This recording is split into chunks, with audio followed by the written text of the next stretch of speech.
আসসালামু আলাইকুম বন্ধুরা, আজকে তৈরি করে দেখাবো চালের আটা রুটি।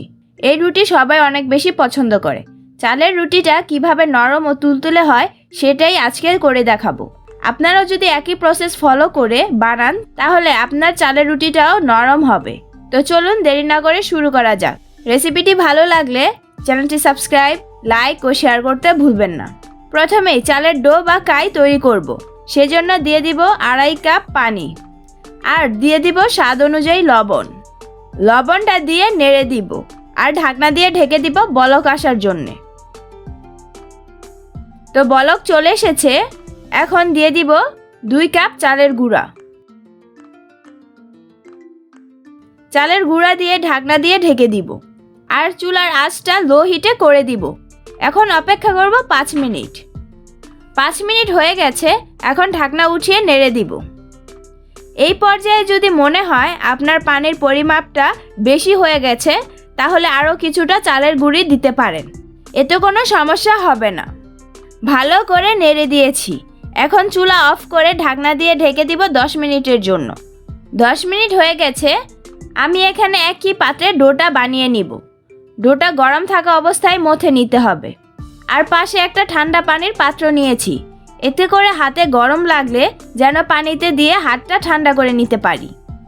মথতে মথতে যখন দেখবেন হাতে আর লেগে আসছে না, তখন ডোটা রেডি। ঠিক সফট ডো তৈরি করতে হবে। সফট ডো তৈরি করার ফলে আপনার রুটিটা নরম ও তুলতুলে হবে। ডোটা বেশি হার্ড করা যাবে না, তাহলে রুটিটা শক্ত হয়ে যাবে। এখন ভিজা কাপড় দিয়ে ঢেকে দিব, এতে করে ডোটা ড্রাই হবে না। এখন অল্প ডো নিয়ে এরকম রোল করে নিব। লম্বা করে নিয়েছি, এখন ছোট ছোট করে লেচি কেটে নিয়েছি।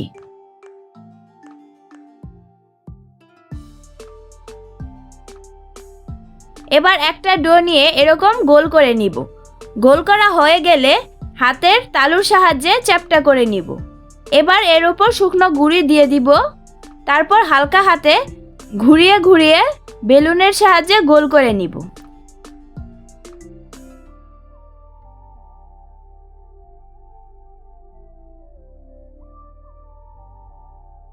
এই তো এরকম করে গোল করে নিয়েছি।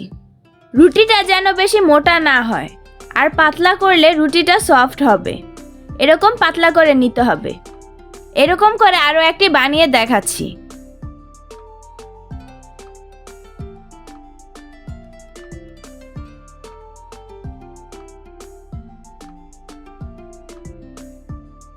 সবগুলো রুটি বানিয়ে নিয়েছি।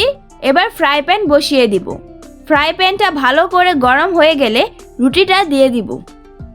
রুটি দিয়ে 30 সেকেন্ড পর পর উল্টে দিব আর রুটিটা এরকম করে প্রেস করে দিব।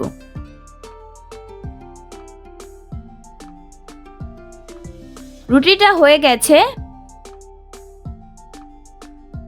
আরও একটি রুটি দেওয়ার আগে কাপড় দিয়ে ফ্রাই প্যানের গুঁড়িটা পরিষ্কার করে নিতে হবে, তাহলে রুটির গায়ে আর এক্সট্রা গুঁড়ি লেগে থাকবে না। রুটিটা লাল করে ভাজা যাবে না, কারণ চালের রুটিটা সাধারণত সাদাই হয়ে থাকে। এরকম করে সবগুলো রুটি বানিয়ে নিয়েছি। তৈরি হয়ে গেছে চালের রুটি। রুটিটা ছিঁড়ে দেখাচ্ছি কতটা নরম হয়েছে। দেখতেই পাচ্ছেন রুটিটা কতটা নরম। আমি এখানে রুটিটা গাজরের হালুয়া দিয়ে পরিবেশন করেছি, আর গাজরের হালুয়ার রেসিপির লিঙ্কটা আমি আমার ডিসক্রিপশন বক্সে দিয়ে দিয়েছি। আপনারা অবশ্যই গিয়ে দেখে আসবেন। রেসিপিটা আপনাদের খুবই ভালো লাগবে। আশা করছি আজকের এই সহজ রেসিপিটি আপনাদের সবারই ভালো লেগেছে। রেসিপিটি ভালো লাগলে ভিডিওতে লাইক করবেন, কমেন্ট করে জানাবেন কেমন হয়েছে। বেশি বেশি সবার সাথে শেয়ার করবেন। নতুন নতুন আরও মজাদার রেসিপি পেতে চ্যানেলটি সাবস্ক্রাইব ও বেল আইকনে প্রেস করবেন। আল্লাহ হাফেজ।